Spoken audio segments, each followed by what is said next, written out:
Okay guys, welcome back. Apologize for the last video. I heard a big crunch as the camera fell out of the mount and landed right on the tank. It wound up breaking this. But anyway, it was one of those deals where I thought the camera went right through the wing tank. And I was like, oh no. I saw it going, I couldn't catch it, and I was like, oh shit.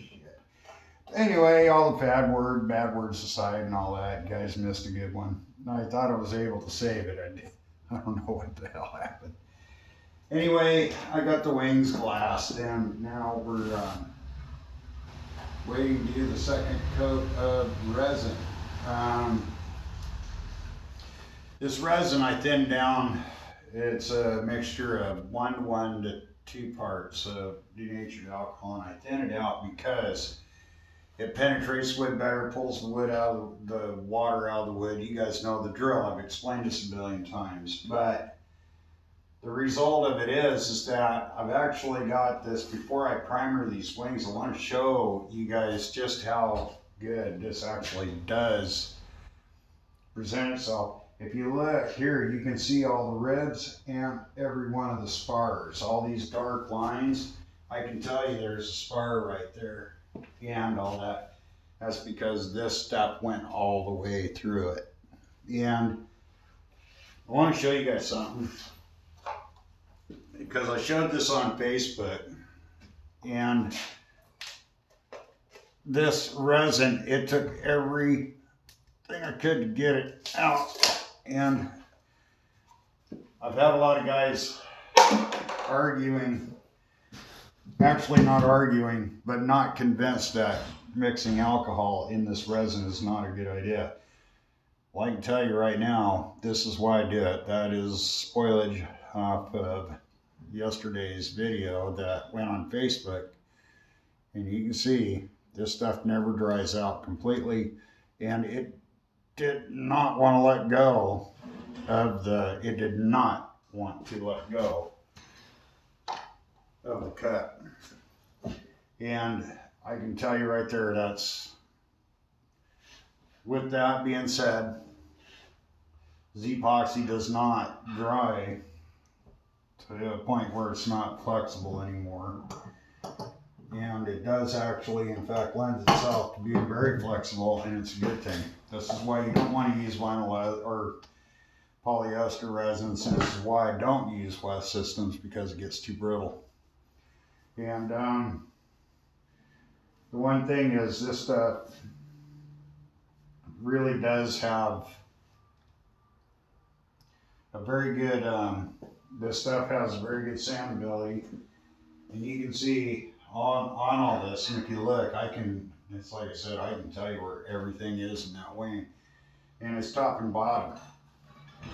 I did some pre-filling on this wing because it got damaged a little bit, and that's why there's Bondo, and it won't hurt anything. And one of the things that a lot of guys have been asking me is, what about the the bad spots and all that? Don't sand them out, guys. You can do some pre-sanding on it to get the basic shape, but I won't do any of the major body work on this thing until it's actually primered. And then I will use Bondo. It's a catalyzed glazing putty is what it is. And I use it, and it will go on there, and it adheres very well to this. It accepts primer better, and then you're going to be able to get all these things perfected. But don't do it until you're afterwards. Thing is, I needed to get this wing in glass. It was starting to get too much damage from moving it around and all that stuff. But in order to get that, it was kind of a necessary evil. And so I wanted to bring up one thing, that this wing is actually the same size of what the actual wing on the F-86 is back there. The actual stabilizers, this is actually what it would look like at your shop. But I think one of the biggest things here now is that now that I've got the wings glassed, I can get second coat as soon as this tacks off. And you want to kind of watch this and babysit for a little while. You can put 2 coats on this, and the one thing is I am going to thin it out a quarter of the way this time. I'm going to drop it down a notch, and then the third coat is going to be like a primer, and I will sand the second one, and you're going to have to wipe it down with alcohol to take it's got kind of an oily feel to it after that. And so you don't want to leave that on there so much. You just want to wipe it off with some alcohol, sand it off, and then you can go back and start getting it ready for primer. And I will only sand it down to 220. I won't go any smoother than that because I want the primer to bite. Now I do use a 2K primer, and it's made by Spray Max. It's pretty pricey. I've seen it for 27 bucks. Or you can find it in most body shop supply places anywhere. And this stuff is catalyzed, it doesn't shrink. It's actually really remarkable stuff. And I've showed this before. So basically what I'm gonna do now is just start getting this thing ready to detail. And to do that, I've got to put a second coat on here, let that dry. We're going to sand it. We're going to have filling to do on this wing. It looks nice and straight, but I assure you it is not. It's going to have to be primered a couple times, and it's going to have some filling to do. There's some dings in that wing over there. They're not big time bad or nothing, but it's very important that you guys realize that you don't want to over sand your wings before you glass them. Don't, go ahead and fill before for preliminary stuff, but you got to find that happy medium for it to where you're not sanding the skin so thin they have no strength anymore. Because I've said it a million times, I've got to reiterate it, is that you cannot rely on this cloth to give this wing strength. If you're doing that, the wing's just basically built wrong. So it's not going to help you in any way, shape, or form to do it that way. So be careful when you guys get ready to do these wings, is that they're extremely strong. You don't need a heavy amount of cloth on that, and it's just not ever going to do you any good to put extra weight on the airplane. You're just going to have an extremely heavy airplane is what's going to wind up being. And so 1 ounce is all you need. And I know some of you guys would argue that, and that's fine. It's your airplane. You do what you want to do. But I think one of the biggest things is that building an airplane that's lighter is going to fly better. And I can tell you right now, the weight difference in these wings is nothing. I mean, this one, top and bottom, they feel different because they are different, but these wings don't weigh hardly anything at all. And I want you guys to realize that you got to take a lot of this stuff in mind. And when you do get them, pick them up and take a good look at what it looks like underneath. And that's second coat, okay? When you go and you look at the second coat, it'll start looking shiny, but boy, you can really see every booger in it. And the one thing is to get these set up like that, you want to make sure that whatever you're building right now and what you're putting in, you got to remember, there's 4 yards of cloth on this. It's an ounce per yard. You're going to add in with paint and everything else, you're going to figure you're going to add probably, by the time you get these painted, detailed, and everything on here, you're probably adding a pound or 2. And so be ready for that. By the time you put servos and everything in there, you're good. But guys, I'm putting every bit of my weight on these wings right now. 180 pounds, and they're not even budging. The actual legs of the stand are, but these wings are not. So if you're wondering about how strong these wings are, guys, I'm putting every bit of my weight on that. I'm 185 pounds and they are not even budging. So, you know, you could actually stand on this wing and I can't.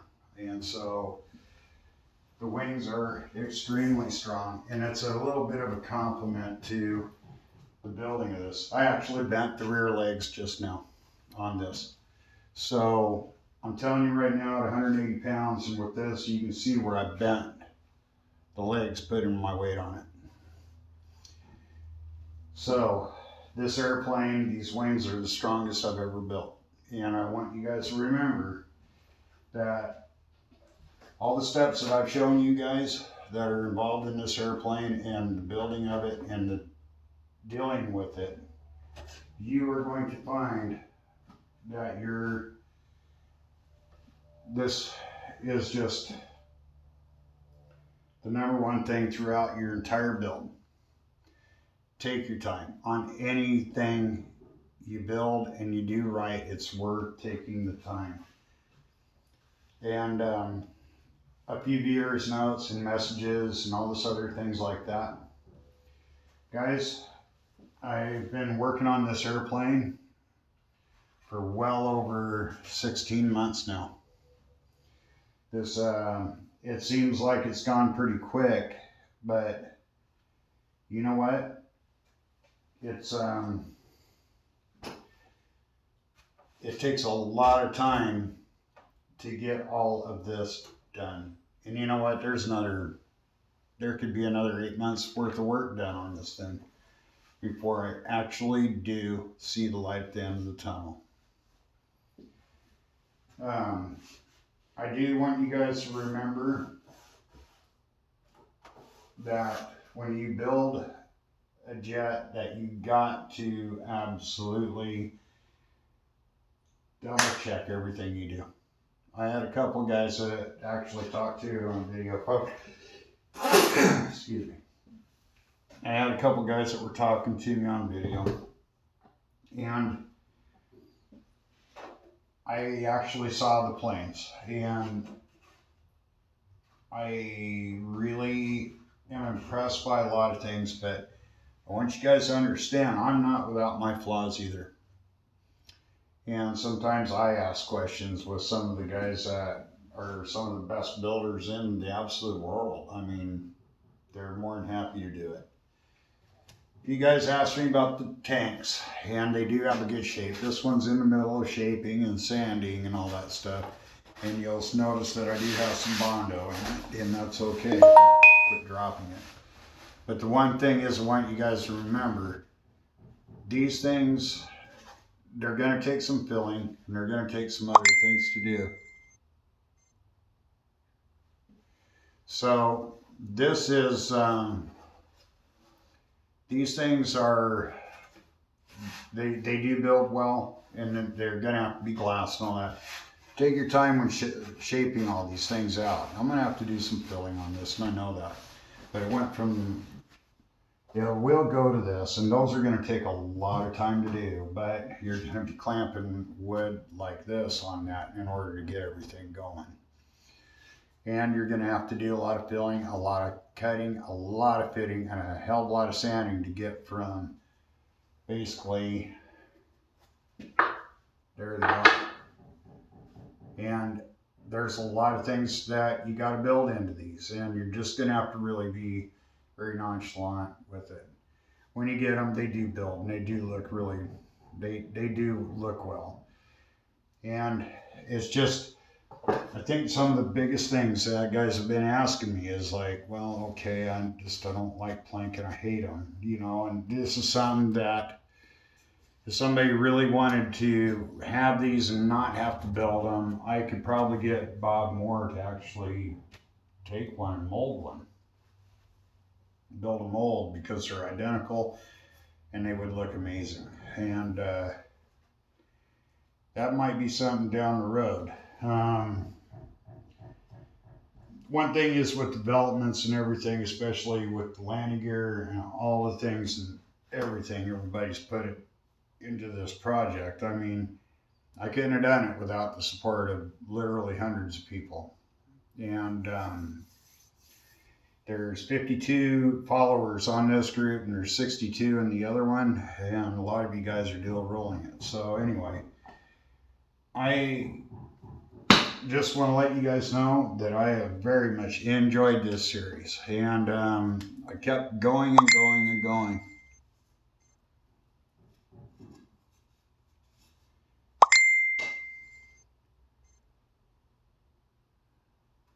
Oh, okay. So I got to cut this out. I got regular business calls coming in, but anyway, guys, like I said, take your time in everything you're doing, because if you don't, then you're just looking at headaches. And just in closing, there's nothing on one of these. If you mess up a part, there's nothing on here that'll keep you from fixing that. There's a fix for anything. And I've done a lot of modifications to this jet. So you do not, and I want to reiterate, you don't have to build it the way I did it. It's going to be completely personal on how you set your jet up, what nose you're going to use, what tail you're going to use. These are all things you have to decide before you really even get to the glassing stage. I'm building an A model, and the reason I'm doing it is because there's not a lot. It's actually an H model airplane, okay? But it didn't, and since the stabilizers don't move on it, I didn't keep it as an H. I kept it as an A. I changed it a little bit. But I never did any modifications to the airframe or any of those. I built it as it was. And then I added details to the outside of everything else. So as far as questions and answers go, I'm going to go ahead and take a couple minutes before I've got to get out and start. God damn it. Anyway, yeah, anyway, let me get a hold of this guy and get him ironed out, and then I'm going to do a questions and answers. I've had tons and tons and tons of these things. And so I'm going to answer a lot of your emails and everything on the next video. Thanks for watching, guys. I'll see you in the Funny Papers.